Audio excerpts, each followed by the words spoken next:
Hello दोस्तों, मैं आपके लिए लेके आया हूँ कक्षा 10वीं का 26 मार्च वाला गणित यानी मैथमेटिक्स का पेपर, जो कि आपका 2 घंटे 45 मिनट का होने वाला है और इसका पूर्णांक 80 नंबर का होने वाला है, जो कि 2025 में आने वाला पेपर है। तो यहाँ पे आपका पेपर कोड है, यहाँ पे आपके रोल नंबर लिखने होंगे और आपके यहाँ पे नंबर ऑफ़ क्वेश्चन जो है पेपर में वो 23 होने वाले हैं और प्रिंटेड पेज 15 है। ओके, तो इस तरीके का आपका पेपर आएगा। चलिए आगे देख लेते हैं इसमें क्वेश्चन कौन कौन से हैं। ठीक है, लेकिन उससे पहले अगर आपने वीडियो को लाइक नहीं किया है तो वीडियो को लाइक कर दीजिए और आप हमारे इस चैनल को सब्सक्राइब कर लीजिए, ताकि आपको अगले पेपर की जो वीडियो आए उसका नोटिफिकेशन आपको सबसे पहले मिल जाए। ओके, तो नीचे यहाँ पे सब्सक्राइब का बटन है तो उसको दबा के आप सब्सक्राइब कर लीजिए। चलिए स्टार्ट करते हैं वीडियो को। और हाँ, इसका जो पीडीएफ है वो आपको कहाँ पे मिलेगा वो मैं वीडियो में आपको आगे बताऊंगा। ओके, तो वीडियो को एंड तक देखिएगा। चलिए, तो देखिए बच्चों, यहाँ पे परीक्षार्थियों के लिए सामान्य निर्देश यानी कि जो इंस्ट्रक्शन होते हैं एग्ज़ाम के लिए, वो यहाँ पे लिखे हुए हैं। परीक्षार्थी सर्वप्रथम अपने प्रश्न पत्र पर नामांकन अनिवार्यता लिखे। आपको मैंने ऊपर यहाँ पे बताया था कि यहाँ पे रोल नंबर जो डिब्बे बने हुए थे वहाँ पे आपको अपने रोल नंबर लिखने होते हैं। दूसरा है सभी प्रश्न हल करने अनिवार्य, यानी आपको सभी प्रश्न हल करने होते हैं। प्रत्येक प्रश्न का उत्तर दी गई उस उत्तर पुस्तिका में ही लिखे। जिन प्रश्नों में आंतरिक खंड है उन सभी के उत्तर एक साथ लिखे। देखिए जैसे होता है कि आपको मान लीजिए फर्स्ट क्वेश्चन होता है, ठीक है, उसमें आपको इस तरीके से क्वेश्चन दिया होता है फर्स्ट, सेकेंड, थर्ड। ओके, इस तरीके के क्वेश्चन आपको दिए हुए होते हैं, तो सभी के क्वेश्चन एक साथ ही लिखने हैं। ये नहीं आपको यहाँ पे 2 क्वेश्चन आपने यहाँ पे लिख दिए और जो आगे के क्वेश्चन है वो कहीं लास्ट में जाके लिख दिए, तो वहाँ पे आपके नंबर कटने के चांसेस रहते हैं। ओके, तो आपको सभी के क्वेश्चन के जो आंसर हैं वो आपको एक साथ एक जगह पे ही लिखने हैं, ठीक है ना, सीरीज वाइज। ओके, हाँ, आप ऐसा कर सकते हैं कि जैसे कि आपने पहला क्वेश्चन कर दिया, फिर आप थर्ड वाला आ रहा है आपको पहले, तो थर्ड वाला आपने कर दिया, फिर जैसे ही आपको याद आया कि दूसरा वाला याद आ गया तो आप दूसरा वाला वहाँ पे कर सकते हो। ओके, इस तरीके से आप ज़रूर कर सकते हो, बट ये नहीं कि आपने 3 का यहाँ पे आंसर दे दिया और बाकी जो बचे हैं उनका आपने सबसे लास्ट में कर दिया। इस तरीके से आपके नंबर कट सकते हैं। ओके, तो चलिए यहाँ पे 5th नंबर है कि प्रश्न पत्र के हिंदी व अंग्रेजी रूपांतरण में किसी प्रकार की त्रुटि या कोई भी अंतर या विरोधाभास होने पर हिंदी भाषा के प्रश्न को ही सही माने। यानी कि आपका जो ये पेपर है वो बाईलिंगुअल है, हिंदी और इंग्लिश में दोनों में है, बट एक ऐसे तरीका होता है कि जैसे हिंदी में कुछ अलग आ गया क्वेश्चन और इंग्लिश में अलग आ गया, तो आपको वहाँ पे हिंदी में ही अलाउ होगा जो भी पेपर है, ठीक है ना, जो क्वेश्चन है। 6 नंबर है प्रश्न का उत्तर लिखने से पूर्व प्रश्न का क्रमांक अवश्य लिखें। यानी कि प्रश्न का उत्तर जैसे आप लिखो उससे पहले आपको लिख देना है कि कौन सा क्वेश्चन है। फर्स्ट नंबर का फर्स्ट है तो आपको इस तरीके से लिखना है, ठीक है। 7 नंबर है प्रश्न क्रमांक 17 से 23 तक के आंतरिक विकल्प है। आंतरिक विकल्प का मतलब है कि यहाँ पे आपको अथवा में क्वेश्चन देखने को मिलेंगे, ठीक है। आगे के जो इंस्ट्रक्शन है वो देख लीजिए। यहाँ पे ये इंस्ट्रक्शन आपको पता होना ज़रूरी है, ठीक है ना। कई बच्चों को पता नहीं होता है कि इसका मतलब क्या है, आंतरिक विकल्प का ही मतलब नहीं पता है, तो इसलिए मैं यहाँ पे बता रहा हूँ ताकि आप एग्जाम में कोई मिस्टेक ना कर सके, ठीक है ना। अपनी उत्तर पुस्तिका के पृष्ठों के दोनों ओर लिखिए, ठीक है, यानी कि दोनों तरफ आपको लिखना है जो पेज है। यदि कोई रफ कार्य करना हो तो उत्तर पुस्तिका के अंतिम पृष्ठों पर करें। यानी कि अगर आपको जैसे यहाँ गणित का पेपर है तो इसमें कोई आपको रफ कार्य करना है किसी क्वेश्चन के लिए, तो आपको कॉपी के सबसे लास्ट वाला जो पेज होता है उस पर आपको रफ कार्य लिखना है, ठीक है ना, और फिर वहाँ पे उसको करना है। बाद में जब पेपर आपका कंप्लीट हो जाए तो वहाँ पे उस रफ कार्य को कट करके और आ जाना है, ठीक है ना। लास्ट है यहाँ पे प्रश्न क्रमांक 21 का लेखा चित्र ग्राफ पेपर बनाइए। यानी कि आपको वहाँ पे ग्राफ भी मिलेगा, ठीक है ना, तो ग्राफ अपना ग्राफ में ही बनाना है। चलिए यहाँ से स्टार्ट होता है अपना सेक्शन ए। सेक्शन ए यानी खंड ए स्टार्ट होता है, जिसमें आपके वस्तुनिष्ठ और अति लघुत्रात्मक प्रश्न आपसे पूछे जाएंगे। तो देखिए फर्स्ट क्वेश्चन है आपके सामने। तो देखिए फर्स्ट क्वेश्चन आपके सामने है, निम्न वस्तुनिष्ठ प्रश्नों का उत्तर सही विकल्प चयन कर उत्तर पुस्तिका में लिखिए। तो आपका फर्स्ट यहाँ पे देखिए पहले में ये फर्स्ट क्वेश्चन है, बहुपद पी एक्स बराबर 3 - x इंटू x माइनस 4 की घात है। तो आपको यहाँ पे ये बहुपद है, इसकी घात पूछिए। तो जैसे आप x से x इंटू करोगे तो x स्क्वायर आएगा, तो यहाँ पे घात कितनी आ जाएगी, 2 आ जाएगी, ठीक है ना। तो ये ए आंसर इसका राइट हो जाएगा। तो आपका 1 नंबर यहाँ से पक्का हो जाएगा। इंग्लिश वाले देख लीजिए, the degree of the polynomial, यानी कि आपको इसकी डिग्री बतानी है इसको मल्टीप्लाई करके। तो इसका राइट आंसर 2 आ जाएगा। ओके, ठीक है। चलिए आगे नेक्स्ट यहाँ पे क्वेश्चन है, यदि 6 पदों वाली एक समांतर श्रेणी का प्रथम तथा अंतिम पद 2 तथा 10 है, तब समांतर श्रेणी का योगफल है। तो देखिए, तो मैं आपको यहाँ पे बता देता हूँ कि जो SN वाला फॉर्मूला, अपना योगफल का फॉर्मूला होता है n/2 a plus a n. Okay, तो यहाँ पे दिया हुआ है प्रथम पद और अंतिम पद, यानी कि यहाँ पे देखिए n का मान है यहाँ पे 6। ओके, क्योंकि 6 पदों वाली है तो 6/2, a का मान 2 है प्लस ए एन का मान 10 है, क्योंकि अंतिम पद ए एन होता है ना, तो यहाँ पे 10 दिया हुआ है। तो इसको जब सॉल्व करेंगे अपन इसको, ठीक है ना, तो यहाँ पे राइट जो यहाँ पे फाइनल आंसर आएगा वो आएगा बे, यानी 36 इसका आंसर आएगा, राइट हो जाएगा, ठीक है ना। 1 नंबर यहाँ से आपका पक्का हो जाएगा। तो इंग्लिश वाले देख लीजिए, if first and last term of an arithmetic progression having 6 term are 2 and 10 respectively, then sum of arithmetic progression is, यहाँ पे एपी का सम यहाँ पे आपको निकालना होता है, ठीक है ना। तो 36 यहाँ पे आंसर आ जाएगा। इंग्लिश वाले ध्यान से समझ लीजिए। चलिए अगला क्वेश्चन है, यहाँ पे अपना 3rd नंबर क्वेश्चन है, बिंदु P 5 and -4 को x अक्ष से दूरी है। तो यहाँ पे x अक्ष से दूरी आपको बतानी है। देखिए कि इस तरीके का अपना ग्राफ होता है, यहाँ पे x अक्ष होता है, ये माइनस यानी कि x डैश होता है, ये y होता है और ये y डैश होता है, ठीक है ना। तो देखिए यहाँ पे ये पॉइंट हम डिनोट कर देते हैं यहाँ पे। तो मान लीजिए कि x अक्ष पर 5 यहाँ पे है और जो 4 है वो -4 यहाँ पे है, ठीक है ना। तो देखिए यहाँ पे आपसे पूछा है x अक्ष से दूरी, यानी कि x अक्ष ये है, ठीक है ना। तो इससे दूरी यानी कि ये कितनी हो जाएगी, 4 हो जाएगी। तो यहाँ पे 4 इसका राइट आंसर हो जाएगा, ठीक है ना। इंग्लिश वाले ध्यान से देख लीजिए, the distance of the point P 5 - 4 from x axis is. Okay, तो कितनी हो जाएगी, 4 हो जाएगी, क्योंकि यहाँ पे y कितना है, 4 है। ओके, चलिए अगला क्वेश्चन है। अब मैं आगे इंग्लिश वालों के लिए यहाँ पे पढ़ के नहीं बताऊंगा, ठीक है ना। यहाँ पे आप समझ सकते हो, यहाँ पे आपका क्वेश्चन लिखा हुआ है। तो देखिए, निम्न में से अपरिमेय संख्या, तो यहाँ पे अपरिमेय संख्या कौन सी है, ये है, क्योंकि ये अशांत संख्या है। तो 1 नंबर यहाँ से पक्का हो जाएगा। ध्यान रखिए, जो आपके जो वस्तुनिष्ठ प्रश्न है वो 1-1 नंबर के आपसे पूछेगा। ओके, अगला क्वेश्चन है, के किस मान के लिए निम्न रैखिक समीकरणों के युग्म का कोई हल नहीं है। तो देखिए यहाँ पे आपको फॉर्मूला लगाना है, a1/a2 बराबर b1/b2 not equal c1/c2। Okay, इस तरीके से आपको यहाँ पे रखना है, और जो आपका फाइनल यहाँ पे जो आंसर आएगा वो आएगा आपका 2। ओके, चलिए अगला यहाँ पे क्वेश्चन देख लीजिए, किसी द्विघात समीकरण, आपका ये द्विघात समीकरण है, इसके मूल वास्तविक नहीं है। कब नहीं है, तब अपना जो d है, ठीक है ना, यानी कि जो d है वो अपना क्या हो, नेगेटिव हो, ठीक है ना, यानी 0 से छोटा हो। तो यहाँ पे C आंसर हो जाएगा, b² - 4ac less than 0। Okay, b² - 4ac क्या होता है, d होता है, ठीक है ना। आगे अपना क्वेश्चन है, बिंदुओं A तथा B को मिलाने वाले रेखाखंड के बीच का निर्देशांक क्या होता है। तो अपना फॉर्मूला था यहाँ पे x1 + x2/2 और एक होता है y1 + y2/2। तो यहाँ पे आपको x1 x2 y1 y2 की वैल्यू रख देनी है, यहाँ से आपका मध्य बिंदु निकल के आ जाएगा, ठीक है ना। तो यहाँ पे आपका जो आंसर होगा वो हो जाएगा 5 and 4, यानी कि बी आंसर हो जाएगा। तो 1 नंबर यहाँ से आपका पक्का हो जाएगा, ठीक है ना। अगला क्वेश्चन देखिए, यदि sin a बराबर 1/2 हो तो 2 sin a cos a का मान। तो यहाँ पे देखिए आपके पास 2 sin a cos a है, तो इसको हम क्या लिख सकते हैं, sin 2a लिख सकते हैं। ओके, तो यहाँ पे अपने पास जो वैल्यू है वो किसकी है, sin a की है। तो यहाँ पे sin a बराबर कितना है, 1/2 है।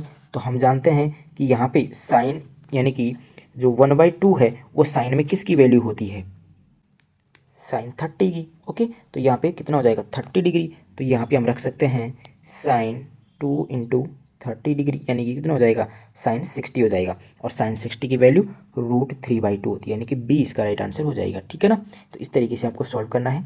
अगला क्वेश्चन यहाँ पे है, इसमें आपको डायरेक्ट वैल्यू रखनी है। तो इसका जो राइट आंसर हो जाएगा अपना, वो यहाँ पे फाइनल आंसर इसका निकल के आएगा √3। क्या निकल के आएगा, √3। ओके, अगला क्वेश्चन देखिए यहाँ पे, अगला है एक पासे को एक बार फेंका जाता है, एक बार ही फेंका जाता है तो हमारे पास टोटल परिणाम कितने हो जाएंगे, 6 हो जाएंगे। तो अभाज्य संख्या को प्राप्त करने की प्रायिकता, तो हम जानते हैं कि जो पासे में 6 नंबर हैं टोटल, तो इसमें अभाज्य संख्या कितनी है, एक तो है 2, एक 3 है और एक 5 है, यानी टोटल कितनी 3 है। तो यानी कि 3/6 यानी कि अनुकूल परिणाम बटे कुल परिणाम। ओके, तो यहाँ पे काटेंगे तो हमारे पास आ जाएगा 1/2, यानी कि ए आंसर इसका हो जाएगा। तो एक नंबर यहाँ से पक्का हो जाएगा। ठीक है, अगला क्वेश्चन है, आंकड़े यहाँ पे दिए हुए हैं, इसका माध्यक चाहिए। तो माध्यक कैसे निकालेंगे, इसको हम लिखेंगे आरोही क्रम में। कैसे, बढ़ते हुए क्रम में, यानी कि 0 1 2 3 4 7 8। तो माध्यक कैसे निकालते हैं, यहाँ से 3 छोड़ दीजिए पीछे से और आगे से 3, यानी कि यहाँ से 3 बचेगा हमारे पास बीचों बीच। ओके, यानी माध्यक यही होता है, मिडल पॉइंट। 3 हो गया तो यानी कि ए आंसर इसका हो जाएगा। तो एक नंबर यहाँ से हो जाएगा। ठीक है, अगला यहाँ पे देखिए, अपने पास आंकड़ों की बारंबारताओं का योग 60 दिया हुआ है, एक्स का मान निकालना है, यानी बारंबारताओं का योग। तो बारंबारता ये दी हुई है, तो इनका योग जब 60 करेंगे बराबर, तो हमारे पास एक्स का मान आएगा जो कि कितना आएगा, 8 आ जाएगा। ठीक है ना, आप करके देख लीजिएगा, इन सबको जोड़ देना, बराबर में 60 कर देना और फिर एक्स का मान वहाँ से निकल आएगा। ठीक है ना, पक्षांतर करके। अगला यहाँ पे देखिए, क्वेश्चन नंबर 2 है, निम्नलिखित प्रश्नों में रिक्त स्थानों की पूर्ति करते हुए उत्तर पुस्तिका में लिखिए। अपना रिक्त स्थान यहाँ पे पूछा जाता है। ठीक है ना, तो फर्स्ट क्वेश्चन है, निम्नलिखित समांतर श्रेणी में रिक्त स्थान के पदों को लिखिए। तो यहाँ पे फर्स्ट यानी कि जो ए है वो कितना है, 5 है, और अपना ये कितना है, A4 है। कितना है, A4 कितना है, 9 दूनी के 18 और एक 19/2 हो जाएगा। ठीक है ना, तो यहाँ पे इसको क्या लिख सकते हैं, A+3D लिख सकते हैं। A4 को लिख सकते हैं ना अपन, कितना है ये, 19/2। तो यहाँ से ए का मान कितना रखेंगे, 5 रखेंगे, तो यहाँ से हमारे पास डी की वैल्यू निकल के आ जाएगी। और जब डी की वैल्यू निकल आ जाएगी तो हमारे पास A2 और A3 हम यहाँ से निकाल सकते हैं। ठीक है ना, तो यहाँ से हमारे पास जो A2 और जो A3 है वो कितना आ जाएगा, वो आप मुझे कमेंट कर दीजिएगा कितना है यहाँ पे। ओके, चलिए अगला है, रैखिक समीकरण युग्म, एक तो ये है और एक ये है, इनमें यदि इसको तब निरूपित रेखाएं कैसी होंगी, समपाती होंगी। कैसी होंगी, समपाती। ओके, तो यहाँ पे इस खाली स्थान में समपाती आएगा। ओके, अगला है, 7.5 सेंटीमीटर लंबे रेखाखंड को 2:1 में विभाजित करने पर बड़े भाग की लंबाई। तो यहाँ पे आपको इसका आंसर आपको मुझे बताना है। ठीक है ना, अगले क्वेश्चन है, बिंदु यहाँ पे दिया हुआ है, 2 बिंदु दिए हुए हैं, तो उनको जोड़ने वाले रेखाखंड की जो लंबाई है उसको निकालना है। तो इसका फॉर्मूला मैं आपको बता देता हूँ। तो ए और बी को मिलाने वाली जो रेखा है उसका फॉर्मूला होता है √x1 - x2 का whole square plus y1 - y2 का होल स्क्वायर। ओके, ये आपका कंप्लीट फॉर्मूला होता है। इसमें x1 x2 y1 y2 की वैल्यू रखनी है यहाँ से, और कंप्लीट आपका आंसर यहाँ से निकल जाएगा। ठीक है, अगला यहाँ पे देखिए, cos 48 degree minus sine 42 degree का मान। तो यहाँ से देखिए, cos 48 डिग्री है, इसको क्या लिख सकते हैं, क्या लिख सकते हैं, cos 90 - 42 डिग्री। ओके, तो यहाँ से 90 में से 42 जाएगा तो हमारे पास 48 बचेगा। ओके, तो यहाँ से हम क्या लिख सकते हैं, 90 माइनस थीटा को साइन थीटा। ओके, यानी कि 42 डिग्री। तो जब साइन 42 डिग्री में से साइन 42 डिग्री जाएगा तो कितना बचेगा, 0 बचेगा, तो यानी खाली स्थान में 0 आ जाएगा। ओके, अगला यहाँ पे है, निम्नलिखित आंकड़ों का बहुलक। बहुलक क्या होता है, जो ज़्यादा बार यानी कि मैनी टाइम्स आता है। तो यहाँ पे 2 देखिए, यहाँ पे सबसे ज़्यादा बार आ रहा है तो इसका आंसर 2 हो जाएगा। ओके, चलिए अगला यहाँ पे क्वेश्चन है, क्वेश्चन नंबर 3 है। अब आगे यहाँ पे मैं आंसर नहीं बताने वाला हूँ क्योंकि वीडियो काफ़ी लंबी हो जाएगी, और ये जो क्वेश्चन है वो भी थोड़े लेंदी होते हैं, तो यहाँ पे मैं आपको मोबाइल स्क्रीन पर नहीं बता सकता। ओके, तो देखिए, अति लघुत्रात्मक प्रश्न है, एक एक नंबर के ये क्वेश्चन होने वाले हैं। फर्स्ट क्वेश्चन है, संख्याओं 72 और 120 का एलसीएम ज्ञात कीजिए। एक नंबर का क्वेश्चन होने वाला है। एक द्विघात बहुपद ज्ञात कीजिए जिसके शून्यकों का योग तथा गुणनफल -3 और 2 है। बहुपद पी एक्स बराबर x² - 2x - 8 के शून्य ज्ञात कीजिए। यहाँ पे शून्य ज्ञात करने के लिए क्या करना पड़ता है, इनका गुणनखंड करना होता है। ठीक है, चलिए अगला क्वेश्चन है, 5 पेंसिल और 7 पेन का मूल्य 50 रुपये है, जबकि 7 पेंसिल और 5 पेन का मूल्य 46 रुपये है। इस समस्या का रैखिक समीकरण के युग्म द्वारा प्रदर्शित कीजिए। एक नंबर का क्वेश्चन होने वाला है। अगला क्वेश्चन है, x - 2 - x बराबर 3x इंटू x - 2 को द्विघात समीकरण के रूप में लिखना है। द्विघात के रूप में कैसे लिख सकते हैं, इसको हम सॉल्व कर देंगे, आसानी से सॉल्व हो सकता है, ठीक है ना। अगला क्वेश्चन देखिए, 5 सेंटीमीटर लंबाई का एक रेखाखंड खींचकर इसे समद्विभाजित कीजिए। एक नंबर का क्वेश्चन होता है। द्विघात समीकरण दिया हुआ है, इसके मूलों की प्रकृति बतानी है कि इसके मूलों की प्रकृति कैसी होगी, नेचर आपको यहाँ पे बताना है, ठीक है ना। अगला क्वेश्चन देखिए, यदि बिंदु क्यू पी आर का मध्य बिंदु है, यानी कि यहाँ पे बिंदु क्यू जो दिया हुआ है वो पी और आर के मध्य है, ठीक है ना, तब एक्स का मान यहाँ पे निकालना है। तो एक नंबर का क्वेश्चन ये होने वाला है। अगला देखिए, यहाँ पे क्वेश्चन है 2 tan² 45 degree plus cos² 30 minus sin² 60 का मान ज्ञात कीजिए। यहाँ पे डायरेक्ट आपको वैल्यू रखनी है और आंसर आपके सामने, एक नंबर का क्वेश्चन होने वाला है। अगला है अपना प्रोबेबिलिटी चैप्टर से, एक थैले में 3 लाल और 5 काली गेंदें हैं। इस थैले में से एक गेंद यादृच्छा निकाली जाती है, इसकी क्या प्रायिकता है कि यह गेंद लाल होगी। अगला क्वेश्चन है, यदि tan a बराबर cot b है तब a प्लस b का मान ज्ञात कीजिए। ट्रिग्नोमेट्री से बहुत अच्छा क्वेश्चन है। अगला है बंटन 6, 11, 21, 23, 14, 5 का माध्य ज्ञात कीजिए। माध्य ज्ञात करना है इसका, ठीक है ना, माध्य का नहीं, माध्य। अगला यहाँ पे स्टार्ट होता है अपना सेक्शन बी, जो कि थोड़े बड़े क्वेश्चन होने लग जाते हैं, 2 नंबर में ये पूछे जाते हैं। क्वेश्चन है अपना समांतर श्रेणी 10, 7, 4 डॉट डॉट डॉट माइनस के 32 के पदों की संख्या ज्ञात, यानी कि n का मान यहाँ पे निकालना है, ठीक है ना। अगला है प्रथम 200 धन पूर्णांकों का योगफल निकालना है। अगला है द्विघात समीकरण, जो कि द्विघात समीकरण दिया हुआ है, इसके मूल ज्ञात करना है। अब मूल कैसे ज्ञात किए जाते हैं, आप मेरे चैनल पर वीडियोस डली हुई है, वहाँ से आप सीख सकते हैं, बहुत ही ईजी और बहुत ही अलग टाइप से, यानी कि जो आपके दिमाग में एकदम छप जाए, इस तरीके से मैंने वहाँ पे समझाया हुआ है, ठीक है ना, एकदम पेशेंस के साथ। तो आप उस वीडियो को ज़रूर से देख लीजिएगा, डिस्क्रिप्शन में आपको उसका लिंक मिल जाएगा। अगला क्वेश्चन है, निम्न रैखिक समीकरण युग्मों को हल कीजिए, इसका हल आपको करना है, ठीक है ना। अगला क्वेश्चन है, दो संख्याएं 616 और 32 का एचसीएफ क्या होता है, हाईएस्ट कॉमन फैक्टर होता है, यानी कि यहाँ पे हाईएस्ट जो कॉमन जो संख्याएं होती हैं उनको यहाँ पे कॉमन लेकर उनको सॉल्व किया जाता है, ठीक है ना। एक द्विघात बहुपद ज्ञात कीजिए जिसके शून्य √3 तथा -√3 है। अगला क्वेश्चन देखिए, यहाँ पे आप अपना देख लीजिए, क्वेश्चन बहुत अच्छे अच्छे क्वेश्चन हैं, इससे आपको क्वेश्चन 100% देखने को मिलेंगे। यदि sin a बराबर 3/5 हो तब tan a plus cos a का मान ज्ञात कीजिए। 2 नंबर में क्वेश्चन होने वाले हैं, सिद्ध कीजिए। ये ट्रिग्नोमेट्रिक से आपका क्वेश्चन है, बहुत ही अच्छे क्वेश्चन है सिद्ध करने वाले। निम्न बारंबारता बंटन का माध्य ज्ञात कीजिए, इसका माध्य ज्ञात करना है। अगला क्वेश्चन यहाँ पे, निम्न बारंबारता बंटन को अधिक के प्रकार के बंटन में बदलिए, यानी कि अधिक के प्रकार जो अपना है उसमें इसको बदलना है, ठीक है ना।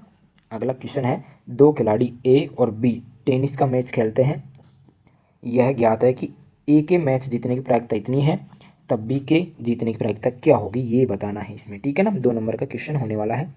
अगला अपना स्टार्ट होता है सेक्शन सी, बहुत ही इंपॉर्टेंट सेक्शन है, यानी क्योंकि यहाँ पे 3 नंबर के क्वेश्चन यहाँ पे देखने को मिलेंगे, और यहाँ पे आपको जो अथवा वाले क्वेश्चन है वो भी आपको देखने को मिल जाएंगे, ठीक है ना। तो ये क्वेश्चन है अपने, ओके। आगे यहाँ पे अपना सेक्शन डी आ जाता है, जो कि बड़े क्वेश्चन होने वाले हैं, जो कि 4 नंबर में आपसे पूछे जाते हैं। तो यहाँ पे ये है अपना आलेखीय विधि, जिसमें आपको ग्राफ बनाना होता है। तो यहाँ पे भी आपको अथवा में क्वेश्चन देखने को मिल जाएगा, ठीक है ना। यहाँ पे आप कोई सा भी एक कर सकते हैं, या तो आपको ये करना होता है या फिर ये, कोई सा भी आप जो हाल आपसे हो सकता है वो आप कर लीजिएगा। अगला यहाँ पे देखिए क्वेश्चन, ठीक है ना, इस तरीके के क्वेश्चन आपसे पूछे जाएंगे। तो यहाँ पे अपना जो पेपर है वो यहीं पे समाप्त होता है। आपके यहाँ पे 23 क्वेश्चन आपसे पूछे जाएंगे अपने पेपर में, ओके। तो बच्चों, ये वीडियो आपको कैसा लगा वो कमेंट सेक्शन में आप मुझे बता दीजिएगा। तो इसका जो पीडीएफ है, वो जो पीडीएफ है ये आपको हमारे टेलीग्राम ग्रुप में मिल जाएगा, डिस्क्रिप्शन में लिंक है, उसको आप ज्वाइन कर लीजिए। बहुत ही जल्द इसका पीडीएफ आपको टेलीग्राम ग्रुप में देखने को मिल जाएगा, ओके। मिलते हैं नेक्स्ट वीडियो में, नेक्स्ट किसी और पेपर के साथ। तो आप मुझे कमेंट कर दीजिएगा कि नेक्स्ट वीडियो किस पेपर के बारे में आपको चाहिए, ठीक है ना, यानी कि अगला पेपर में, यानी कि जो अगला वीडियो है वो किस पेपर के लिए मैं बनाऊं, तो आप मुझे बता दीजिएगा। चलिए, मिलता है नेक्स्ट वीडियो में। Thank you, bye bye.